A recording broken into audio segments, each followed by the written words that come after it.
It was baseball's greatest moment of change. Jackie Robinson's breaking Major League Baseball's color barrier. Now, 50 years later, baseball has embraced Robinson's legacy of change. A special group of players have applied it to today by challenging records once thought untouchable and by displaying their stellar skills in different cities, stadiums, and bases.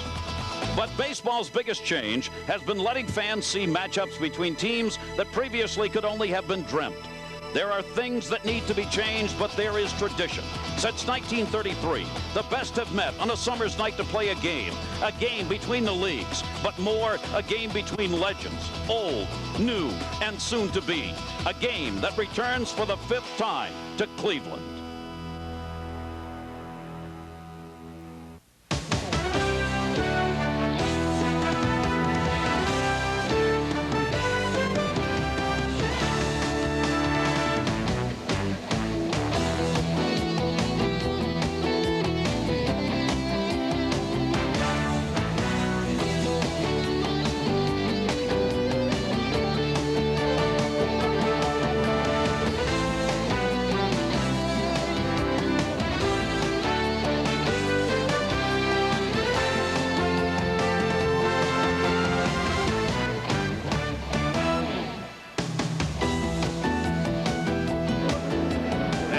To Cleveland, Ohio, home of the Cleveland Indians for the 1997 All-Star Baseball game at Jacobs Field that opened in 1994. The best of the game here for the 68th annual All-Star Game, the National and the American League All-Stars. Hello, everybody. I'm Gary Thorne, along with Joe Morgan. Delighted to have you with us here in Cleveland, Ohio tonight. Joe Morgan played in 10 All-Star games. He's a member of the Hall of Fame, and when he played in those All-Star games, they won every one of them. Joe, the All-Star Game players in baseball, what's it all about? Well, first of all, you're just happy to be able to represent your league. But second, you want to showcase your skills. You want to show that you're one of the best players in baseball. You want the other league to be able to see you at your best. You want to prove that your brand of baseball that you play in your league is better than the other league. Joe, interleague play for the first time this year. Does it diminish, take away from the All-Star Game? Well, I don't think so, especially this year. I think the American League won a couple of games more, so that gives the National League more incentive to win this All-Star Game. I don't think it takes away because the fans enjoyed it, and that's the important point. The other thing fans enjoy are long, long shots off the bats of great stars. We got guys who can hit homers here tonight. Well, you're right. Since 1933, in the first appearance by Babe Ruth in an All-Star Game, the home run has been the big weapon here. The guys who are getting the most attention here, Ken Griffey Jr. and Mark McGwire, because they have an opportunity to maybe hit 61 home runs. And then you drop down to the good hitters, the Tony Gwynns of the world and the Larry Walkers. I mean, they're chasing 400. Everyone seems to think that Tony Gwynn has a chance to hit 400. Most people do not really think that Larry Walker has that chance. They do think he's a great player and a good hitter, but hitting 400, very difficult to do. This All-Star Game is part of an All-Star Gala celebration that goes on for days here in Cleveland. Julie Croteau has been following it. Julie.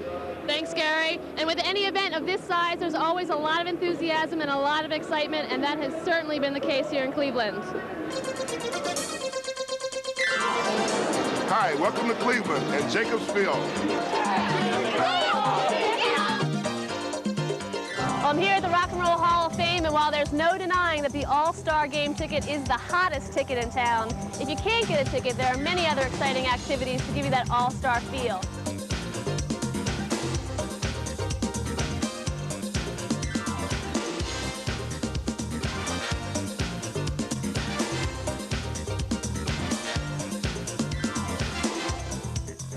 This is truly a field of dreams for baseball fans around the world.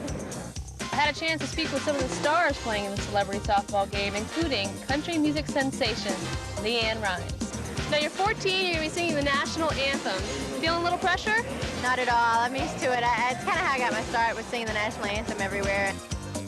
And the winner of the Rookie Home Run Derby was Nomar Garciaparra. The Home Run Derby had a surprise winner, Tino Martinez of the Yankees, who outslugged Larry Walker for the title. We're at the All-Star Gala, and the stars are already starting to arrive.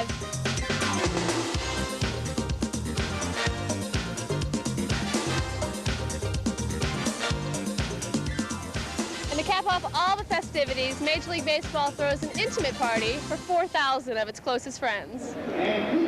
Cleveland's been a great host for the 1997 All-Star Game, and I'm here with hometown hero Sandy Alomar. Sandy, it's got to be a thrill to play in front of your fans. Well, definitely. This is a chance you only get once in your career, and to be able to make it here in Cleveland is an accomplishment, and I'm very happy for it. Thank you very much. Gary? Julie, thank you very much, and they will have a full house to play before here in Cleveland as we're getting set for the 68th annual All-Star Game.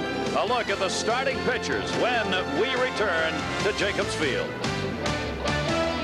Baseball International's broadcast of the 1997 All-Star Game is brought to you by MasterCard, the future of money, and by Pepsi, Generation Next.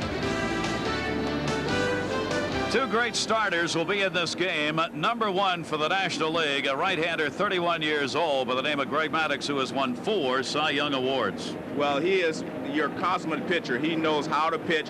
He changes speeds. He moves the ball in and out. He is a typical finesse pitcher. I mean, watch this pitch right on the outside corner. You'll see a lot of this tonight. That's the way he pitches. Then he pitches inside, and then he changes speed so well. Just an excellent pitcher.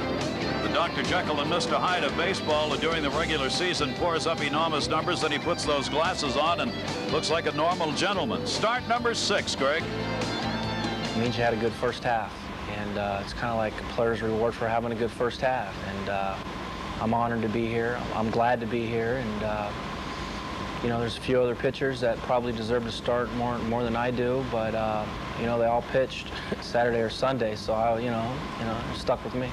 And you take a guy like Randy Johnson. He is a power pitcher. He's like your home run hitter. He's the guy that gets it done by overpowering the hitters.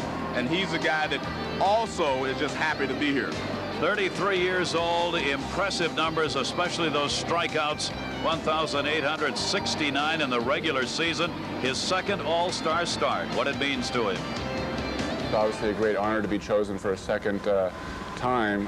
This All-Star Game probably means a lot more to me than a lot of people know. I had back surgery about 10 months ago, and you know, it wasn't anything that I took lightly. Theoretically, it probably could have been career-threatening had I not worked as hard as I did or been pushed by my therapist. I came back, and it's been a good year to this point for me, and I'm very pleased, and this is a great reward.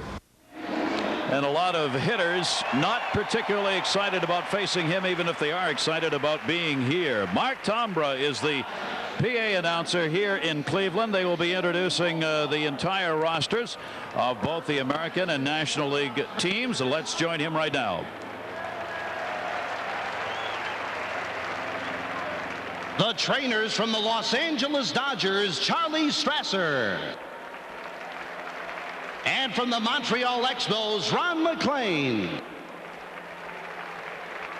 The staff from the Atlanta Braves, Bobby Dews. Clarence Jones. Jim Beecham. At Corrales.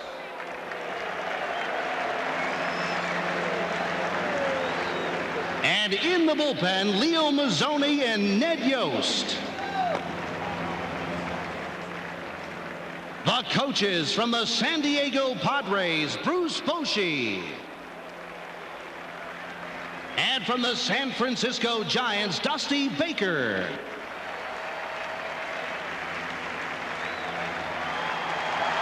And now the National League All-Star team. From the Atlanta Braves, elected to start but unable to play, outfielder Kenny Lofton.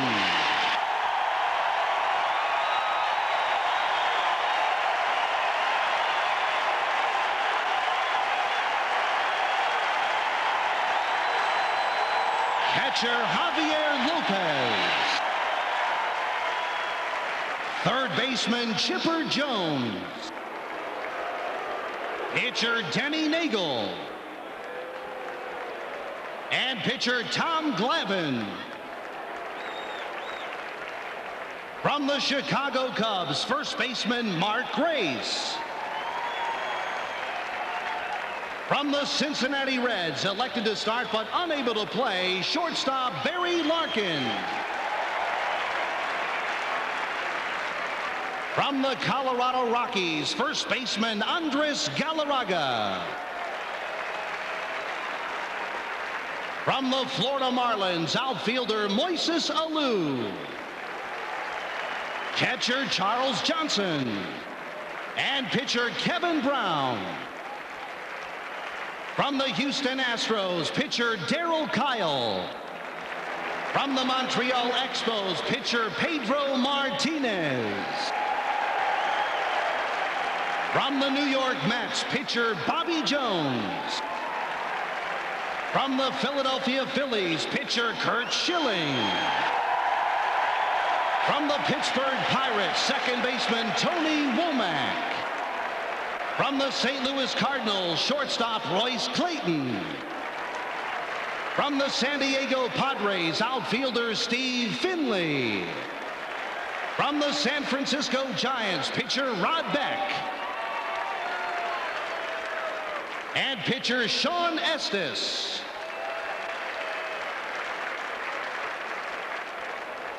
And now, tonight's starting lineup for the National League. First, the manager of the National League from the Atlanta Braves, Bobby Cox. This will be Bobby Cox's fourth chance to manage.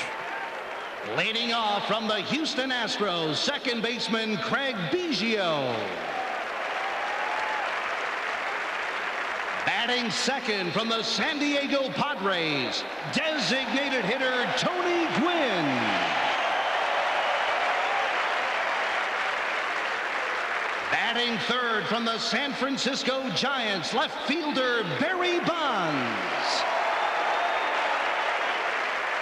Batting fourth from the Los Angeles Dodgers, catcher Mike Piazza. Batting fifth from the Houston Astros, first baseman Jeff Bagwell. Batting sixth from the Colorado Rockies, right fielder Larry Walker. Batting seventh from the San Diego Padres, third baseman Ken Caminiti.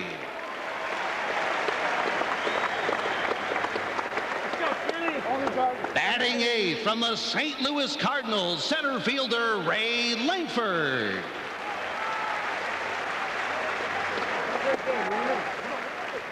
Batting ninth from the Atlanta Braves, shortstop Jeff Blauser.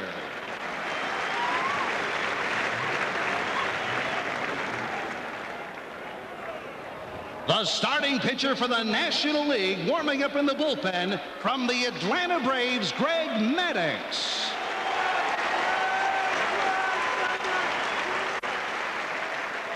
Ladies and gentlemen, your 1997 National League All-Stars. Now you'll really hear the roars, of course, the American League ballpark and the Cleveland Indians. And players. now the 1997 American League All-Stars.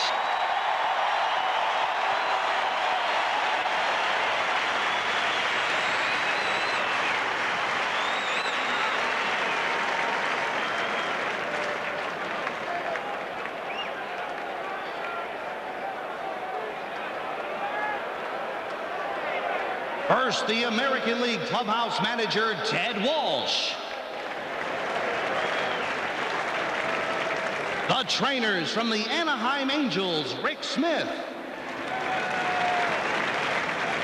And from your Cleveland Indians, Jim Warfield.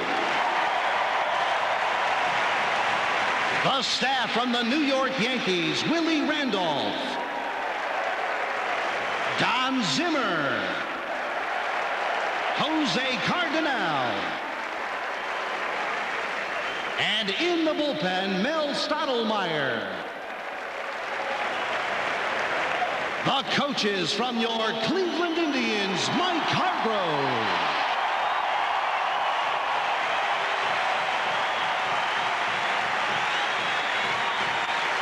And from the Texas Rangers, Johnny Oates.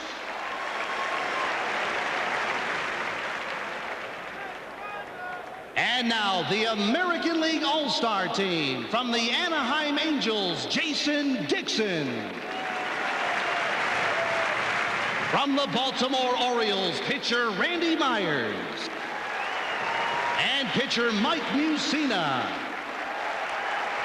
From the Boston Red Sox, shortstop Nomar Garcia-Parra.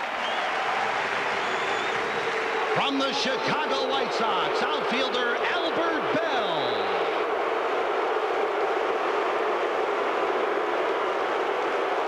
Nice gesture there by Albert. From your Cleveland Indians, catcher Sandy Alomar.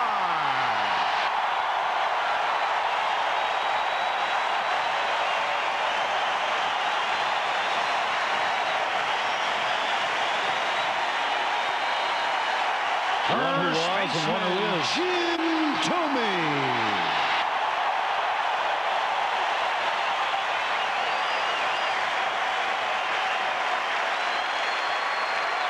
And elected to start but unable to play, outfielder David Justice.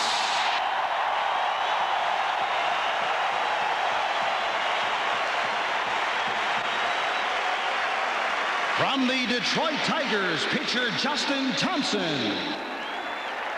From the Kansas City Royals, pitcher Jose Rosado. From the Milwaukee Brewers, third baseman Jeff Cirillo. From the Minnesota Twins, second baseman Chuck Knobloch. From the New York Yankees, pitcher David Cone. Pitcher Mariano Rivera. And outfielder Bernie Williams. From the Oakland Athletics, first baseman Mark McGwire.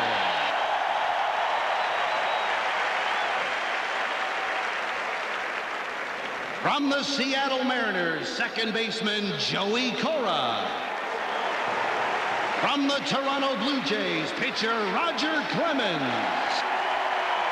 And pitcher Pat Henkin. And now, tonight's starting lineup for the American League. First, the manager of the American League from the New York Yankees, Joe Torre. Great rivalry, of course, the Indians and the Yankees over all these years. Some boos because of that. Leading off from the Baltimore Orioles, left fielder Brady Anderson.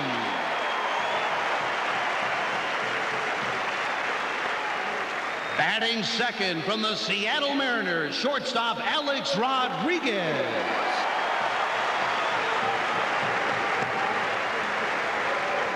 Batting third from the Seattle Mariners, center fielder Ken Griffey Jr.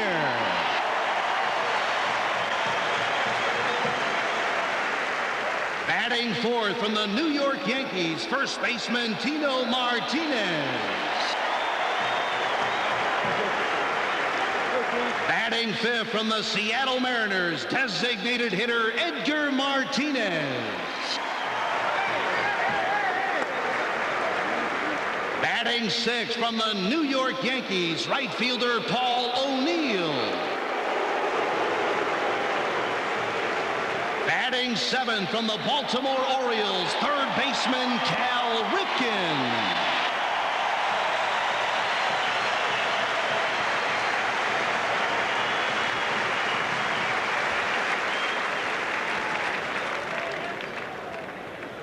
Batting eighth from the Texas Rangers, catcher Ivan Rodriguez.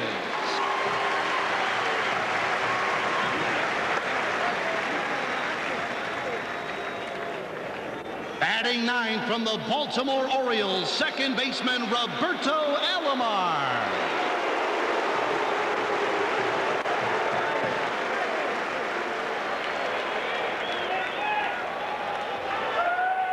And the starting pitcher for the American League, warming up in the bullpen from the Seattle Mariners, Randy Johnson.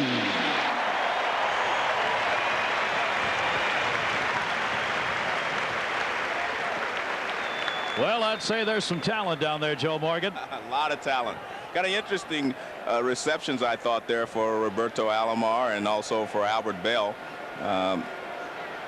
Of course, Albert left here as a free agent, and fans here not too happy, but I thought it was all in all a good response.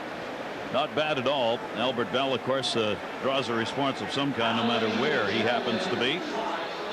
We will have two national anthems, of course, played here tonight. The Macaulay Boys from Canada and the Canadian national anthem.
Stand on guard for thee.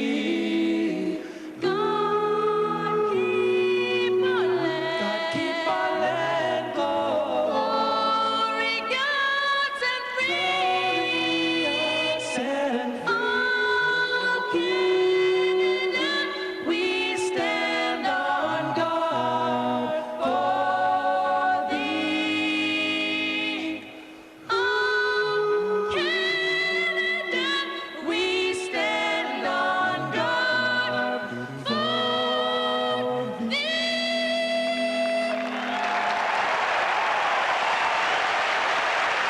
The Macaulay Boys performing the national anthem of Canada, "O Canada," and the flag unfurled out there in left field. Lots of volunteer participants obviously on hand here for this game, helping out. They have the flag carriers out there. Welcome back to Cleveland, everybody, as the honorary captains have presented the lineup cards to the 6 umpires who will be working. There is the great Frank Robinson, the honorary captain of the National League, Rookie of the Year back in 1956, MVP, Triple Crown winner in '66, and the first player manager of the Cleveland Indians to be African American, the first in Major League Baseball to have that job. And in his first at bat as a player manager, he had a home run. And this is Larry Doby, the first African American ever to play in the American League. And he played right here in Cleveland, Ohio.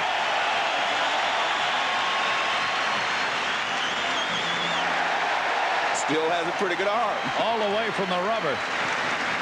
Larry Doby had a great career. Twice the American League home run leader. RBI crowned in 1954. 6-time All-Star. Larry Doby honored here as part of the All-Star festivities. Larry Doby had power and speed and great grace when he played Major League Baseball. And I was here a couple of years ago when they retired his number, and it was an honor for me to be part of those ceremonies. And he is so appreciative of what he has received the last couple of years. And there's his number that they retired.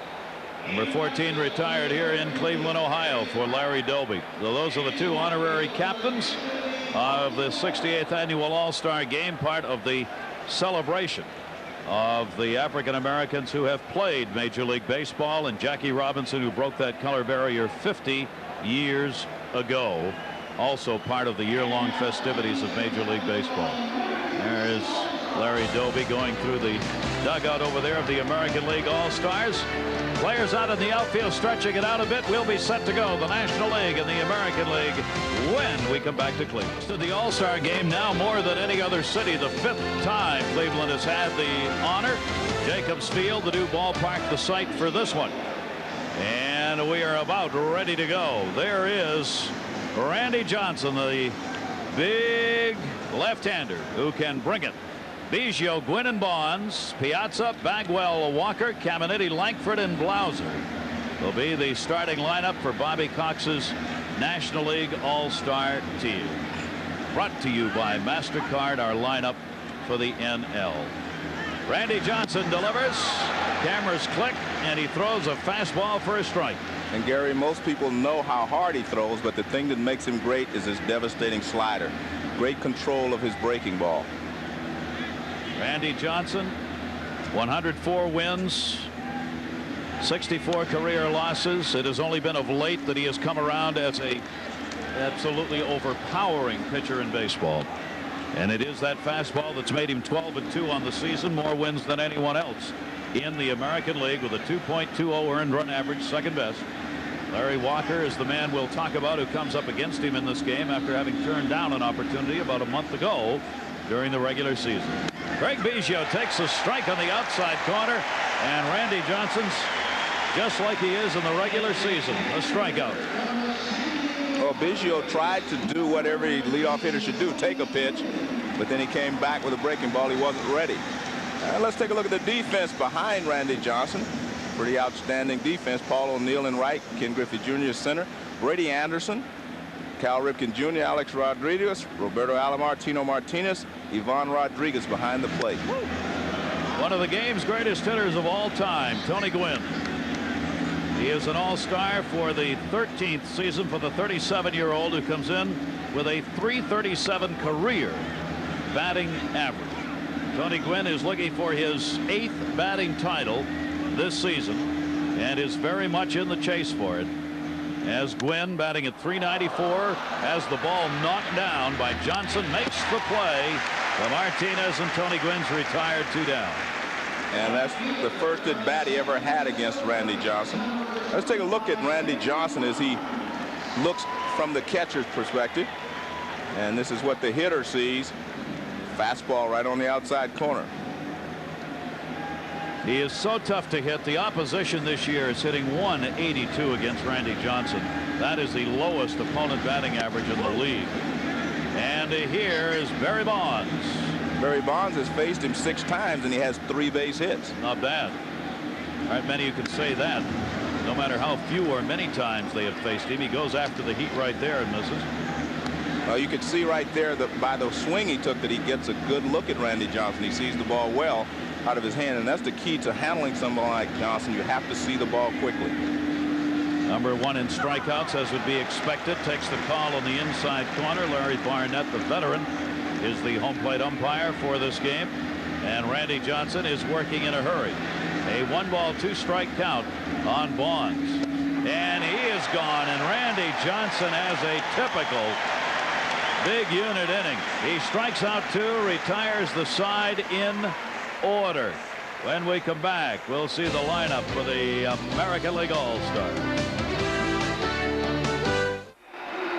There will be some 48,000 on hand inside. There'll be a few more hundreds outside who couldn't get tickets. He didn't need one. Maddox will face the starting lineup for the American League, brought to you by MasterCard. Brady Anderson will lead it off. Alex Rodriguez, Ken Griffey Jr., Tino and Edgar Martinez, not related. Paul O'Neill, Cal Ripken Jr., Ivan Rodriguez, and Roberto Alomar hitting .307, batting 9th. And Maddox delivers a strike to Baltimore Oriole Brady Anderson. And it'll be interesting to see the contrast between the 2 pitchers. One is finesse pitcher Maddox here, as you'll see him move the ball in and out and change speeds. Brady Anderson playing in left field in this game, grounds it towards second base. Biggio, a Gold Glover, makes the play. Over to Bagwell, and there's one away. One of the game's incredible pitchers. The numbers he puts up and the domination over games, Joe, is almost beyond belief sometimes. Well, it is when you think about the fact that he uses basically a fastball and a changeup. He just works everything off of the fastball. He moves it in and out, sinks it. He'll throw a riding fastball every once in a while, and then he mixes in a changeup. You never know exactly what speed you're going to get. Opposition hitting just .228 against him, as Alex Rodriguez, who came on last year in his rookie year with a magnificent season, has followed it up being as good as everybody thought he would. And the shortstop takes the pitch from Maddox down low. 1 ball, 1 strike. You see the numbers for Rodriguez, who is just 21 years old. Already his 2nd All-Star game. And will foul it off, and Maddox ahead, a ball and 2 strikes. And you see the Maddox pitches at work. Everything on the outside corner or just off the outside corner, and then he will come back inside just to keep you honest. But every pitch he's thrown so far has been the fastball, and they're all different speeds. He is an amazing guy. His 6th All-Star game. Maddox with a fastball, misses up high. He has not walked a batter in his last 5 starts, covering some 36 innings. He's pitched 200+ innings for 9 straight years. First major league pitcher to win 4 consecutive Cy Young awards. And just missed outside with that. 3 balls and 2 strikes. Showed a difference in the umpire, and he probably would have gotten that pitch in the National League. Maddox also likes to work in a hurry. And Rodriguez very deep in the batter's box. Rodriguez fouls that one off. Many say if you were going to start a baseball team from scratch, Joe, this might be the player you would pick first. Well, probably so if you're just looking at age, but I still think I'd take Griffey Jr. in center field. But you're right, this guy is a great young player. There you see how deep he is in the batter's box. Maddox with a 3-2 delivery to him, and there's our first base hit. So Rodriguez is on as he slashes one into right field going the other way. 1 on, 1 down. And from Maddox, all you've seen so far is the fastball, a sinker and a riding fastball. He goes, see the target right over the outside corner, gets a little bit more of the plate than he wants, but Rodriguez, good hitter, goes the other way and slashes it into right field for a base hit. That's just good hitting right there. Rodriguez on, a .325 hitter in the season, a base runner, and here's the man Joe was talking about, Ken Griffey Jr., who's making the start in center field. 27-year-old. It is 8th All-Star game and putting up more huge numbers, including all that power. And Maddox to him, misses down low for a ball. I have been really impressed with Griffey Jr. this year and the latter part of last season on his discipline and his maturity at the plate. He does not chase a lot of pitches anymore. He's not a free swinger. That'll get him some more good pitches. Runner goes, hit and run was on. That one to left field, not particularly deep. Bonds. And he's got it. And Rodriguez will move back over to first base. So Ken Griffey Jr. retired on the fly ball out. 2 down here in the first inning, 1 on. Well, it's interesting they put a hit and run on, or it was a straight steal. Greg Maddox does not hold runners well, and I think Joe Torre just said, hey, let's see if he can, you know, if we can just rattle him by taking off. And Alex Rodriguez does have 16 stolen bases this season, so he was trying to steal it. I'm not so sure it was hit and run other than a straight steal. Now with a runner on and 2 down, it'll be the left-handed hitting Edgar Martinez coming to the plate, and a throw over to first base after Rodriguez took off to run. Decided maybe ought to hold him a little tight. Tino Martinez up. Edgar Martinez will be following here as the designated hitter. Tino from the New York Yankees playing at first base and fouls it back. He is putting up some enormous home run numbers this season that I'm not sure anybody quite anticipated. He is 28 home runs, 3rd in the league, 78 RBIs, which is 2nd best. Well, I tell you what, Greg Maddox got away with a mistake right there. That was a fastball in the middle of the plate. Very rarely will you see him make that type of mistake. Martinez waiting, the runner goes. That one drilled deep to right field. Will it stay fair? No. Just missed an all-star home run, and Cal smiles. Well, he won the home run derby yesterday. He wanted to continue right on, but this fastball is in a little bit, and he turns on it and just pulls it foul down the right field line. You see Greg Maddox looking out. He says, go foul, foul, and he gets his wish. And you can see Rodriguez again running on the pitch and just barely foul down the right field line. He comes through that strike zone in a hurry with that bat, and Maddox will back him off the plate a little bit. A ball and 2 strikes. Tino Martinez will be challenging for the home run lead. the pace that he is on right now. Not particularly big of build, but very quick. And again, Maddox inside to him. Trying to stay away from getting those arms out there. 2 balls and 2 strikes. There are the American League RBI leaders. You see Tino Martinez second only to Ken Griffey Jr., who has the 84. McGuire's in this game. Albert Bell is here. Probably won't play.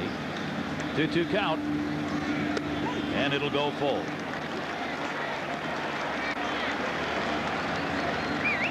And of course, Rodriguez at first base will be taking off. And with the scare that Martinez has put into Maddox by just hitting a home run foul, I expect him to throw a changeup here. Something to get Martinez out in front of. Runner goes, and a ground ball to second base. Biggio will make the play over to first, and that will do it. So no runs, a base hit, and 1 left on for the American League in the first inning. We've completed 1 here in Cleveland, and the American and National League All-Stars are scoreless. Greg Maddox going, whoa. That was close. Martinez almost giving up getting the home run off Maddox. But he can smile because it wasn't. So we're scoreless going to the second inning. And the Dodger catcher, Mike Piazza from Los Angeles, stands in. The 1 hit picked up by the American League. Randy Johnson retired the side in order. Starters will probably go a couple of innings in this ball game. Both managers want to get as many of the players into this game as they can. Piazza, you see, 3rd in average and 7th in slugging percentage at the All-Star break. Workhorse behind home plate for LA, and Randy Johnson gets the swinging strike. 1 ball, 2 strikes. And Mike Piazza has done things that no catcher in the history of the game has done in his first couple of years. I mean, you look at the great catchers in the Hall of Fame, none of them had the start that Mike Piazza has had to their careers. Randy Johnson, that'll kill you. After you see those fastballs around 100 miles an hour, he comes in with an off-speed pitch. Just got enough of that to foul it off. A ball and 2 strikes on Piazza. Piazza also has good power. First part of this season, he did not hit a lot of home runs for the first couple of months. Picked up, in fact, a lot of just singles for base hits. But of late, over the last month, Piazza started to drill the ball again, hitting it deep. 1-2 is foul back. Randy Johnson has an opportunity to become a pitching Triple Crown winner this season. The last guy to do it was Hal Newhouser in 1945 to lead the league in wins, ERA, and strikeouts. And Johnson is right there in all 3. Piazza again fouls that one off, and it remains a ball and 2 strikes. That Triple Crown won Newhouser the most valuable player in the league as well. That's how difficult that is to do, and you got to go all the way back to 1945 to find somebody who's done it. Piazza working here against Randy Johnson, fouling off a couple of pitches. Outfield will play him straight away and deep. And he'll fight off another one. Tough to get him lined up when he's changing speeds as he is here against Mike Piazza. And again, that's the reason that he has become such a dominant pitcher, is the slider to go with that 90+ mile-an-hour fastball. The slider keeps you honest, keeps you from sitting on the fastball and being ready for it. Piazza, a .375 hitter against left-handers so far this year, and he tops that one towards second base. Roberto Alomar makes the play over to Martinez. Piazza is retired, and there's one away here in the second inning. Well, the ground ball out off Randy Johnson. He's retired 4 in a row now. And Johnson will face Jeff Bagwell. He is so big, and with that sweeping motion, he brings a ball with a 38-inch arm. But if you were standing up there from the left side of the plate, the pitch looks like it's coming from about 3 feet behind your head. Bagwell goes after it, chops that one. Second base again. Alomar makes the easy play over to Martinez. And there are 2 away. Well, here's a matchup baseball people have been talking about now for about a little over 3 weeks. Larry Walker, who at the time was leading the league in hitting, passed up an opportunity in an interleague game to go against the man he faces right now, Randy Johnson. And Walker took some heat for backing out of that, Joe Morgan. He should have taken some heat. And there's the one we saw last year against Kruk. He threw it over his head. Walker goes down on one knee in genuflex and is going to hit from the other side of the plate. Larry Walker's gone to the other side of the plate and turned his helmet around. And Randy Johnson can't help but smile. Walker said he might do this. I didn't believe he would. So here's his answer to the big controversy, and the fastball up high. Now he'll go back the other way. I don't think Randy expected him to do that. And the 2-0 delivery, and a fastball for a strike. He was accused of taking a day off against a very good pitcher in order to keep his average up. That's what the accusations were against Walker. He's having a magnificent year, and he took it seriously, and it hurt him. He really did. He really was affected by those allegations. 3-1 delivery, and look at this. Wouldn't you know it? He comes up and he draws a walk. So Larry Walker goes down, gets that at-bat out of the way. We asked Randy Johnson about Larry Walker missing the last time. He just took a day off. It's not so much that he was intimidated by me. He took a day off, and it just so happened that was the day I was pitching. It doesn't bother me either way or the other, because I still have to face 9 guys in the lineup. Even though he's out of the lineup, I can't take lightly his teammates. And if I do, then I would get beat or have a better opportunity of getting beaten. He didn't mind having him out of there, I'm sure, for the numbers Larry Walker can put up. So Walker's on with a free pass with 2 down. And Ken Caminiti swings and misses, and a 2-strike count quickly on Caminiti. Well, you can see Camineti's average 247. He's really struggled compared to last season when he was the most valuable player in the league. He had just outstanding numbers. Johnson will throw over to first base. Not likely that Larry Walker will be going anywhere over there at first. Scoreless ball game here in the 2nd inning. And Caminiti fouls that one off outside of third base. Caminiti tied for 3rd in home runs and the 68 walks, 2nd in the league. He doesn't strike out very often. Caminiti is a guy who's got a real good eye and good bat control and a lot of power. Randy Johnson working to him out of the stretch. Right-handers hitting a 170 against him this year. Foul back. He has given up 13 home runs. When you get to his fastball, you can drive it. And this guy can do that if he can catch up to it. There you see his numbers from last year. 40 home runs and 130 runs batted in. Not quite that kind of MVP season this year. Just missed outside with it. 2 balls and 2 strikes on Caminiti. And that's a great pitch from Randy Johnson. That breaking ball is staged and hangs off the outside corner and then breaks sharply over the outside corner. Gets a lot of strikeouts on that. A lot of pitchers call that a backdoor slider. And Ken Caminiti will back out here. Larry Walker on at first base. Mighty happy to have that first at-bat against Randy Johnson done with. 1-2. And Caminiti chops it towards the hole. Picked up. Ripken makes the play and gets the force out on Walker. So Walker draws the walk. 1 left on. We go to the bottom half of the 2nd inning here at the All-Star game in Cleveland, and it is scoreless. The 2 combatants in that last half inning. The pitcher Randy Johnson once before faced John Kruk in 1993 in an All-Star game. Kruk then playing with the Phillies.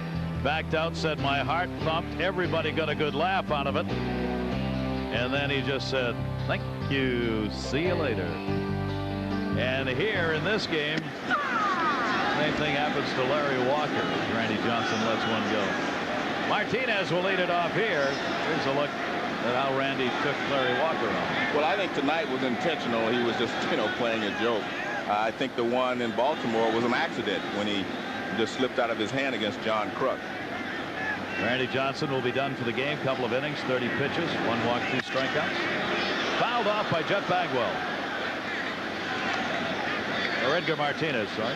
Edgar Martinez, the designated hitter in this game in American League Park with DHs in effect. And he may be the best right-handed hitter in the American League, even considering guys like Frank Thomas, the big unit. I mean, big guy in Chicago. I mean, he is a good hitter, but this guy could be your best pure hitter in the league.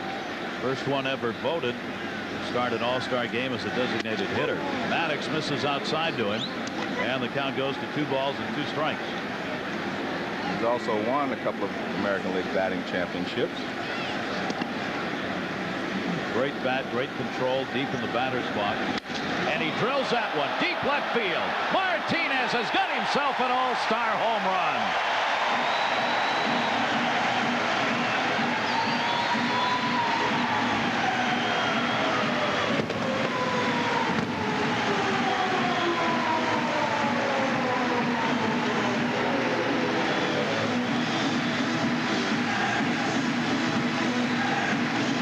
Maddox almost gave one up in the first inning. He does give one up here as Edgar Martinez, the designated hitter, drills it, and a 1-0 lead for the American League. Well, the one thing you can't do on Martinez is try to pitch him inside, and Maddox tried to get in on him, and he paid the price. We're talking about Joe. He's got that great bat. It comes through in a hurry. Here's Paul O'Neill of the Yankees, takes a strike. Maddox has given up only 4 home runs during the regular season this year. He is a ground ball pitcher. Edgar Martinez lifted that one, and O'Neill fights that one off at the plate. 2-strike count on Paul O'Neill. That will be his first all-star home run. Watch the quickness of his bat. He just turned, his hips pulled the bat through, and he just lined it over the left field wall.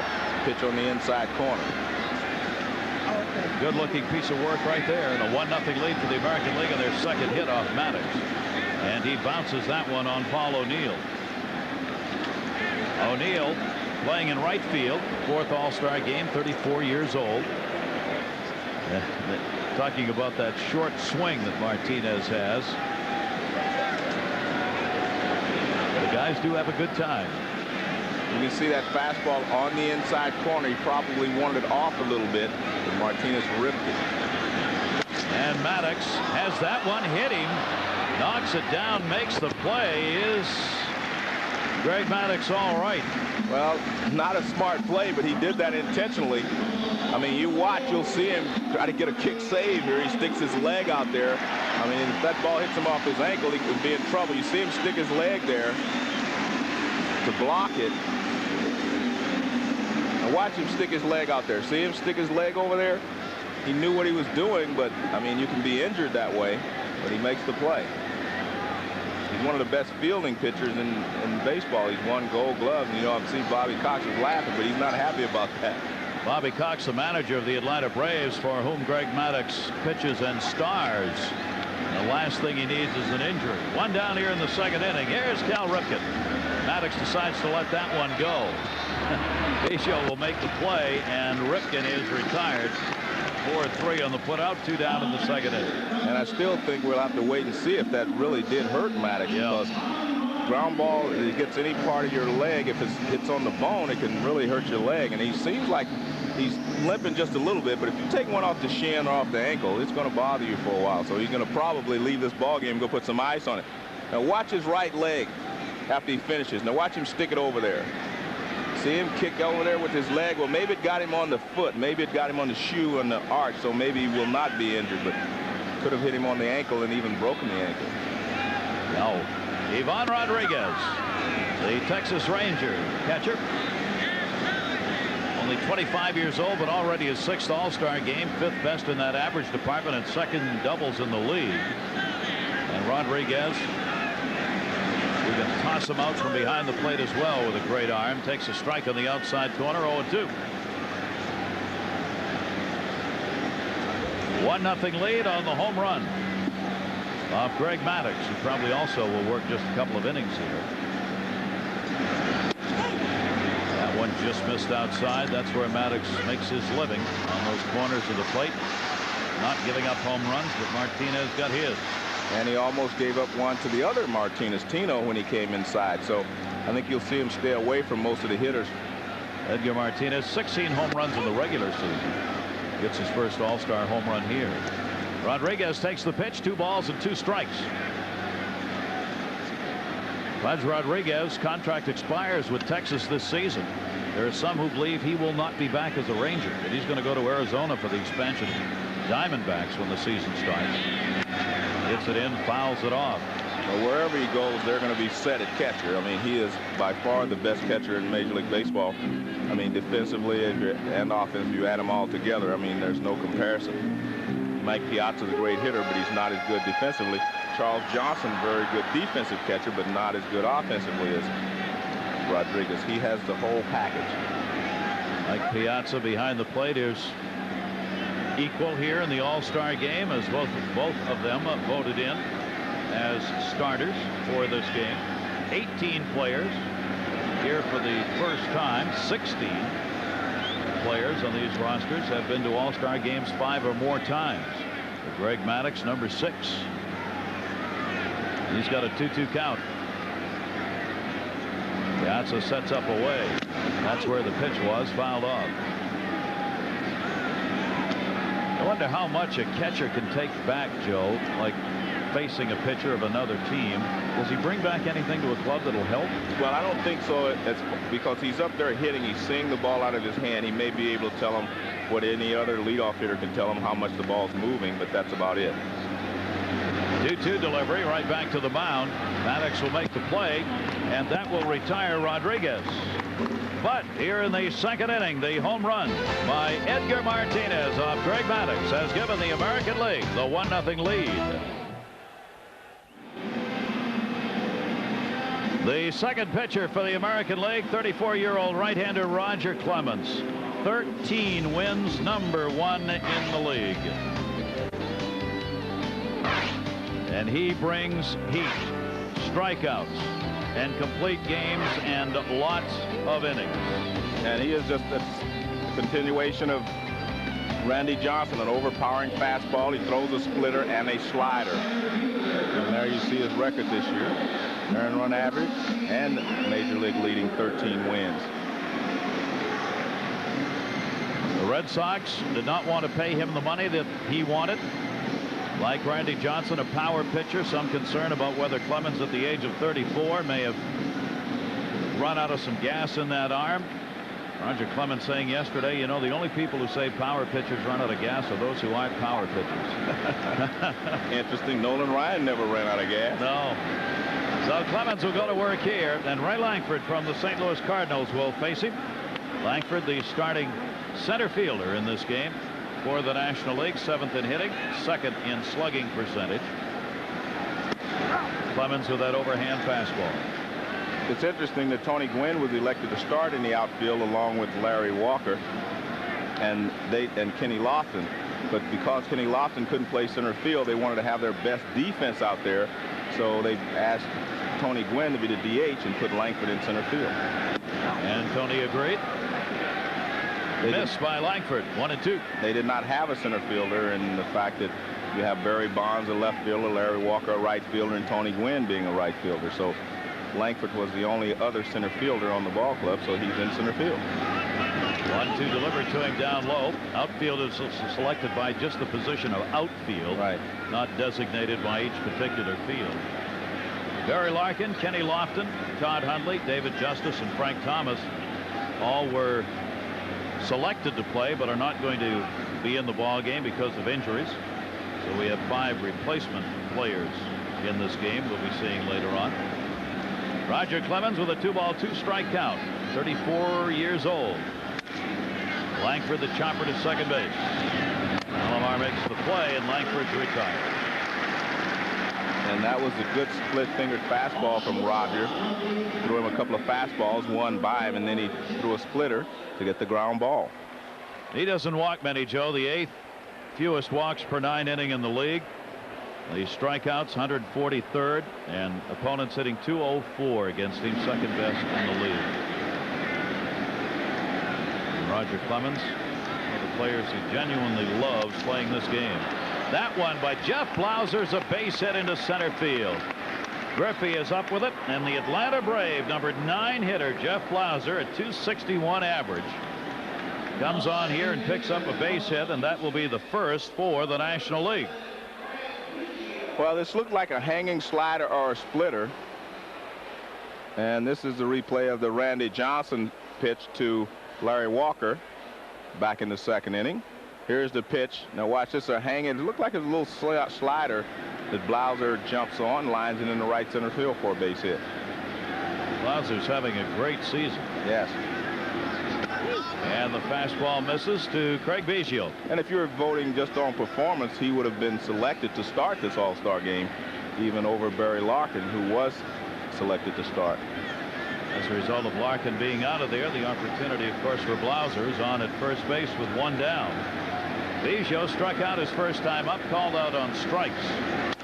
Grounds that one towards the hole. Great stop made. Alomar to first, and he gets the out.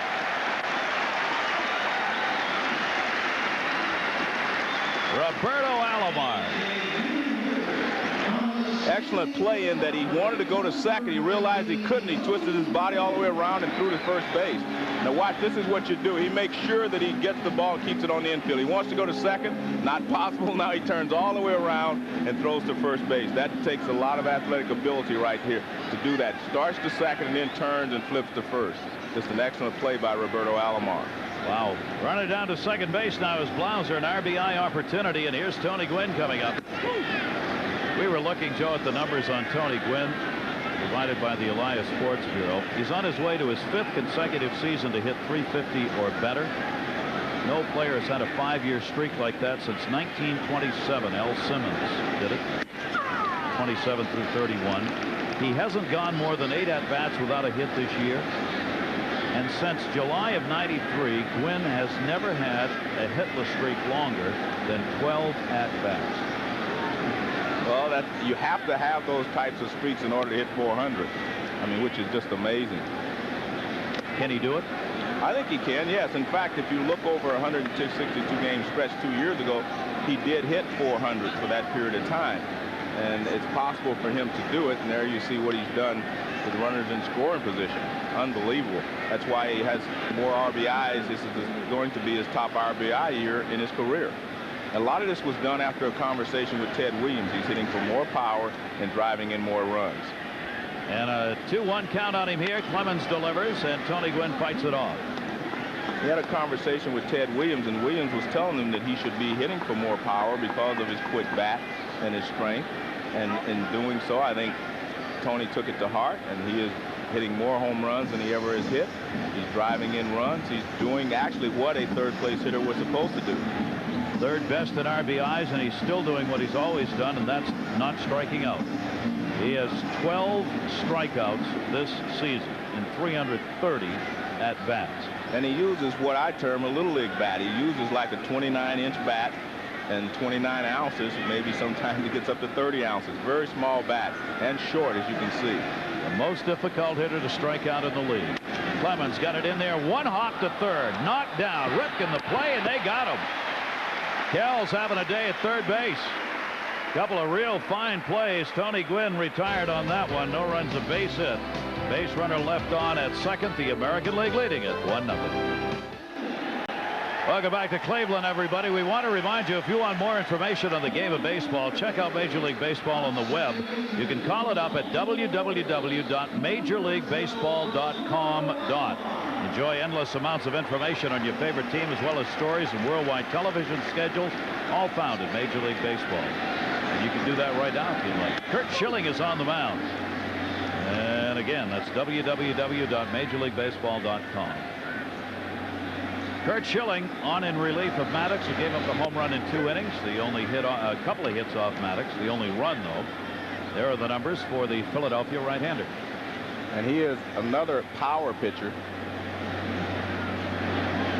30 years old, first All-Star game for Kurt Schilling, representing Philadelphia.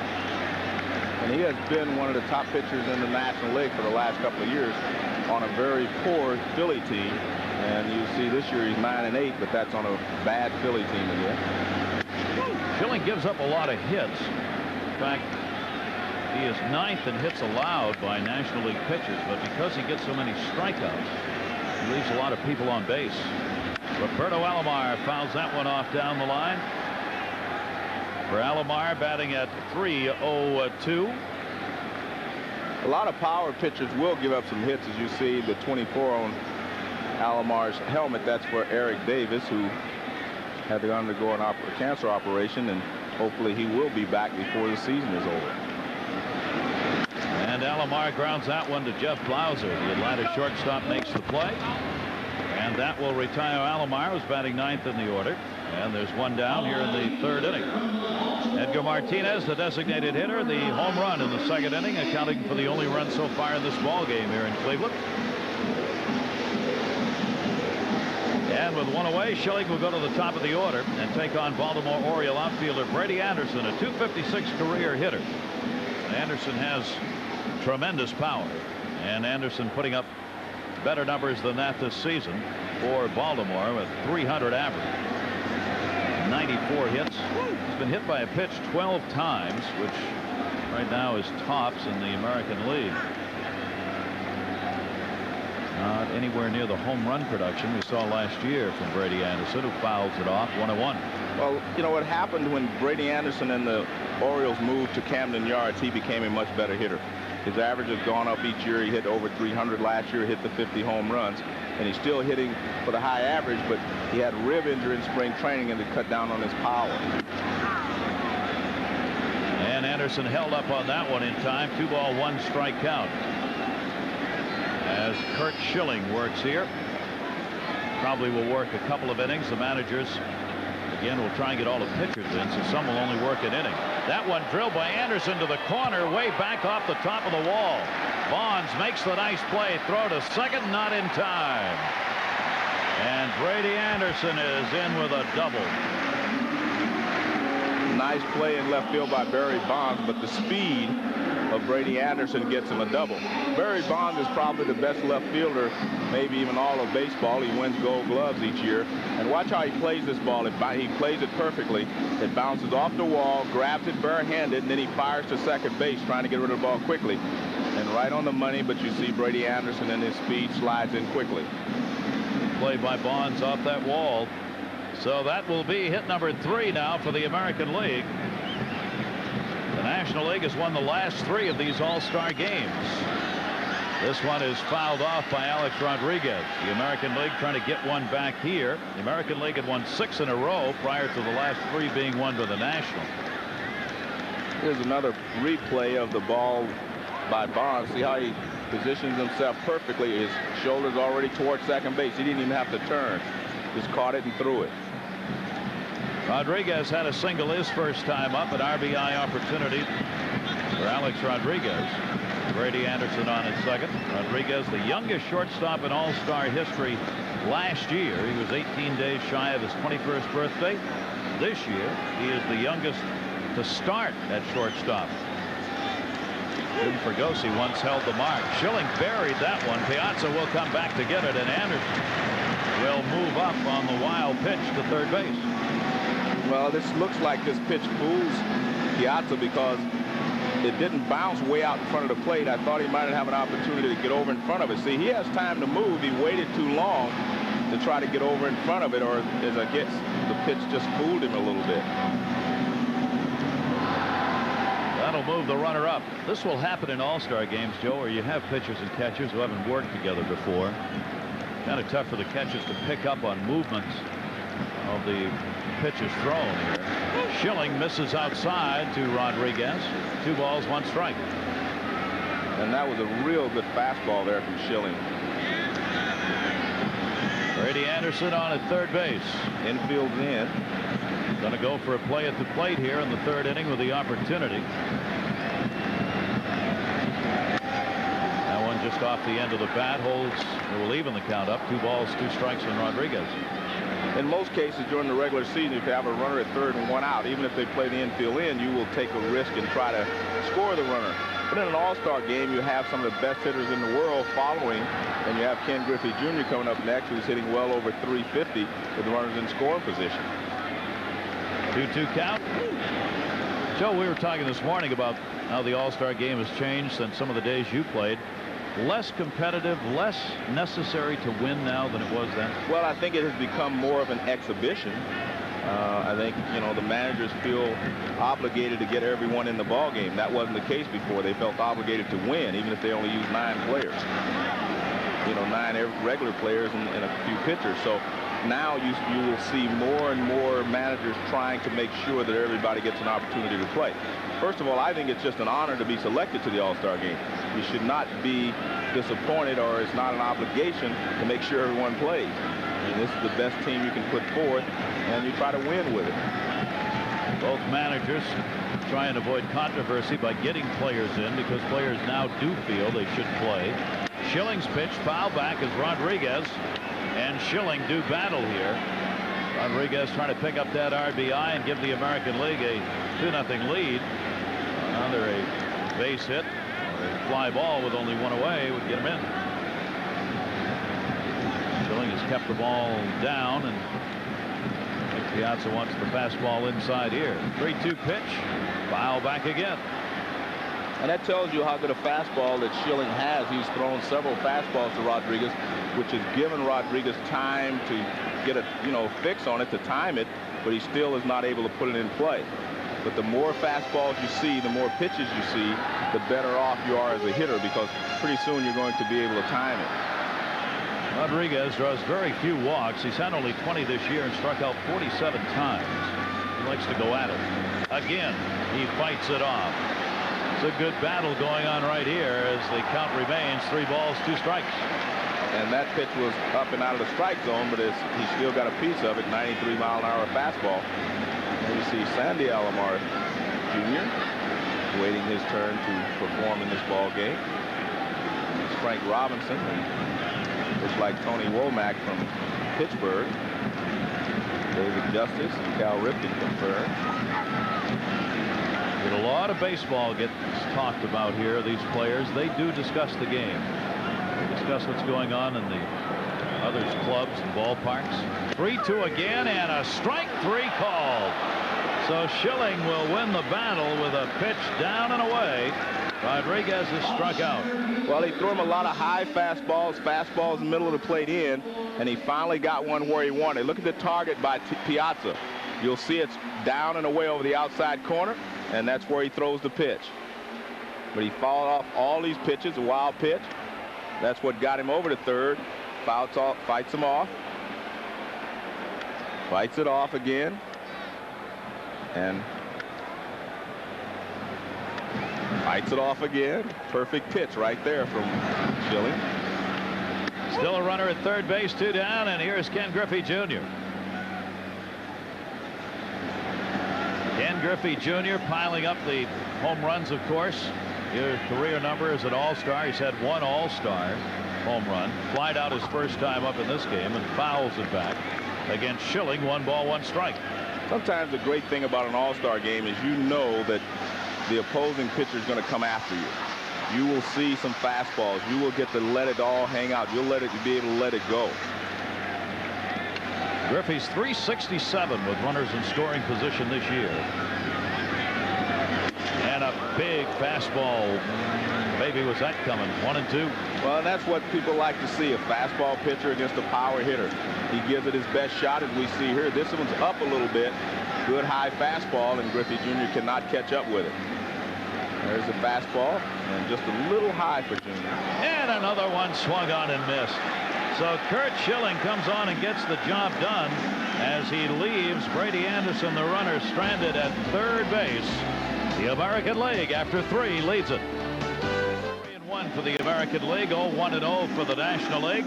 Roger Clemens worked an inning, gave up just 1 hit, and now we will see from the New York Yankees, the 34-year-old right-hander making his 4th All-Star appearance, David Cone. And he, like the 2 previous pitchers, Randy Johnson and Roger Clemens, a power pitcher. Good fastball, slider, and a splitter. He will throw an occasional changeup, but basically he will come after you with a fastball and a slider. And those numbers add up, Joe, as he continues to be one of the leaders in strikeouts. 160, as he is second only to Randy Johnson in strikeouts. See the 8-4 mark he's had with the Yankees in his 19 starts and a 2.55 earned run average. Opponents hitting only 224 against him, and that is the 6th lowest opponent's batting average in the American League. 1-0 count on Barry Bonds, who leads it off against him. Bonds takes the big cut, misses on that one. 1 ball, 1 strike. RBI production down a bit. He hasn't gotten hot yet because they are not pitching to him very often. He has faced David Cone a number of times. 7 for 40 against David Cone with 1 home run. Not very much success against this right-hander. Cone pitched in the National League with the New York Mets for a number of years. 2-1 to Bonds, and that's down low. So a 3-ball, 1 strike count on Bonds. Well, he better be careful with this pitch. And he missed it. So a base on ball. One of the stars we've already seen, Julie Proto, who is with him. Julie. Larry, I know you are tired of talking about this, but everyone's been talking about the matchup between you and Walker since he decided to take the day off. Are you glad it's over? I really am, and I'm sure Larry is too. Now, after you let that first pitch fly, you switched over to the other side of the plate, and we saw you crack a smile. I mean, is there humor in the situation for you two? Well, I think there is. I think a lot was made out of the John Kruk incident back in '93, I think it was, or '94, and it's extremely humid out there, and even Roger Clemens had bounced a pitch, and I went right to the rosin bag after I let the first pitch go to Larry Walker. And he just kind of played along with it, but it actually did slip out of my hand because, I mean, I walked him after that. Were you disappointed that you walked him? No, but, you know, hopefully we'll face each other down the road when we go to Colorado, and I'll bear down a little bit more on him. Thanks, Randy. Gary? Julie, thank you very much. Randy Johnson. That'll be an incident, part of the archives of Major League Baseball's All-Star history. Mike Piazza's up there now, and a 1-ball, 1 strike count on him. Piazza with the opportunity with a runner on at first base after Bonds picked up the walk off David Cone. Cone checks over at first, and Piazza takes the pitch outside. He grounded out his first time up. A little different look to Mike Piazza tonight. It's like he's maybe trying to get a pitch inside so he can jerk it out, because Mike Piazza usually steps back and through the middle hits everything center field, right center field. There goes the base runner. Throw down by Rodriguez on the money, but not in time.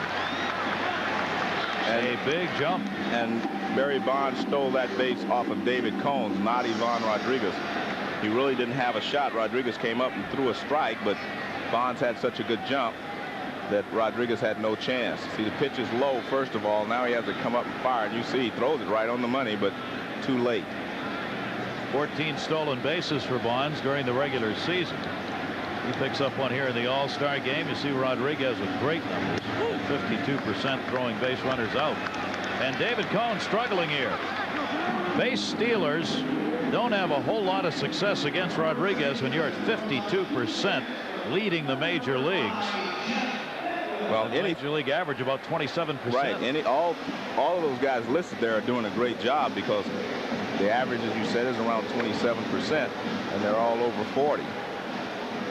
Well, David Cone has walked a couple here coming on out of the bullpen. The starter for the Yankees will face Jeff Bagwell now, grounded out his first time up.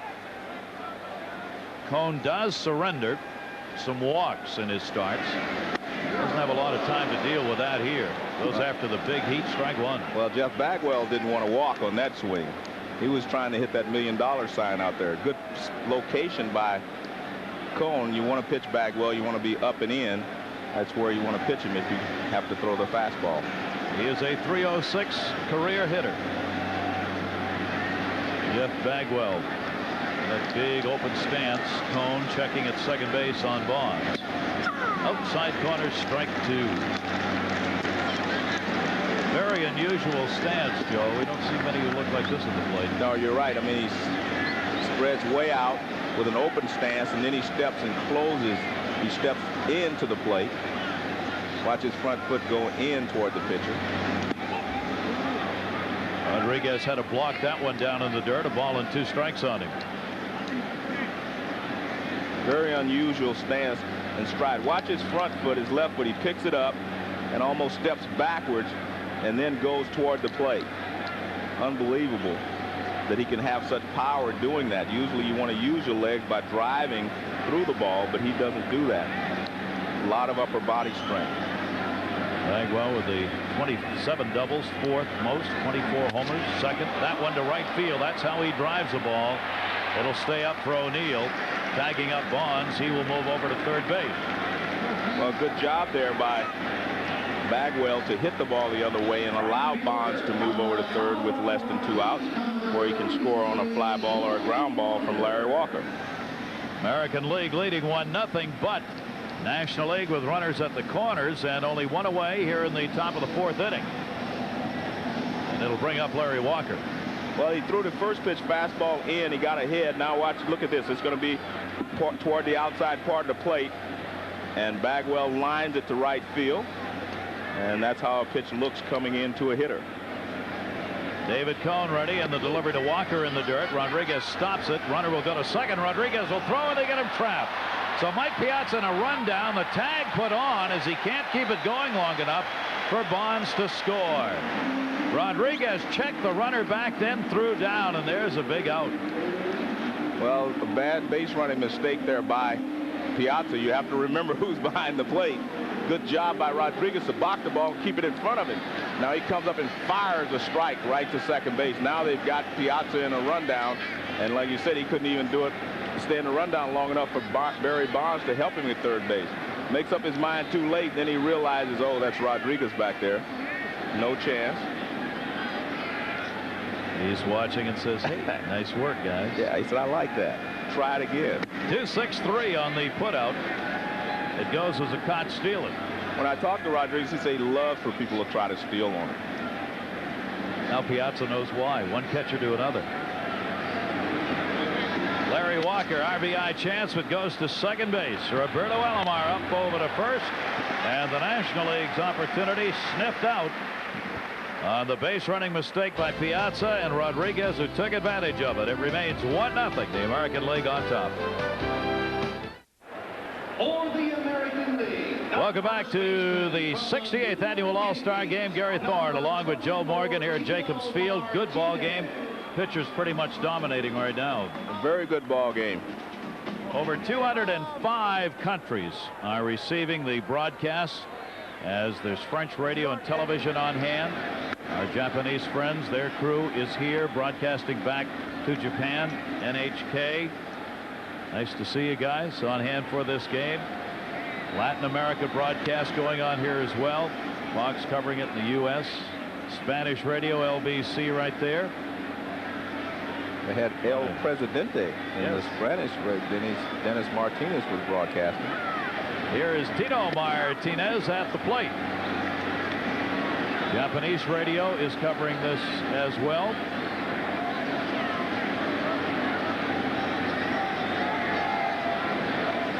Martinez, who grounded out his first time up.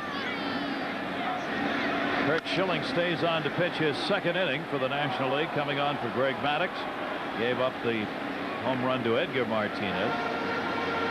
Tino having a magnificent year for the New York Yankees. Whoever would have thought somebody could have come along and almost immediately been able to replace Don Mattingly. But Tino Martinez has done that. Grounded down to first. Great stop made there by Bagwell. Schilling over to cover. And Martinez is retired, 1 away here in the bottom half of the 4th inning. We'll have a lot of changes, of course, in this game. Javi Lopez has come on, the Atlanta Braves catcher, for Mike Piazza, who is out of the ball game. So Lopez for Piazza, our first position change in this game. And the designated hitter, Edgar Martinez, picking up his first All-Star home run in his first at-bat in this game, accounting for the only run up there. Well, he got an inside fastball from Greg Maddux and hit it over the left field wall. But the beauty of Edgar Martinez is that if you pitch him away, he can hit it over the right field wall. And I think you'll see them stay away from him the remainder of the game. You know what makes him such a consistently strong hitter? Well, he has such great balance. He's very similar to Tony Gwynn from the left side.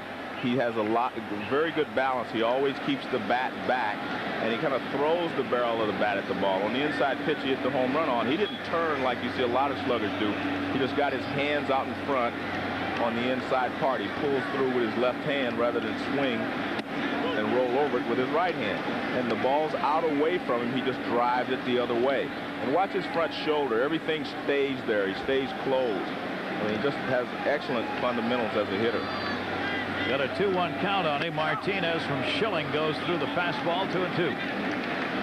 As a result of that great swing, he right now is second in the league in hits behind Ivan Rodriguez. He's got 106 the All-Star break. Let's take a look at this last pitch. It's away, and you watch, see his front shoulder still in there, even though he misses it.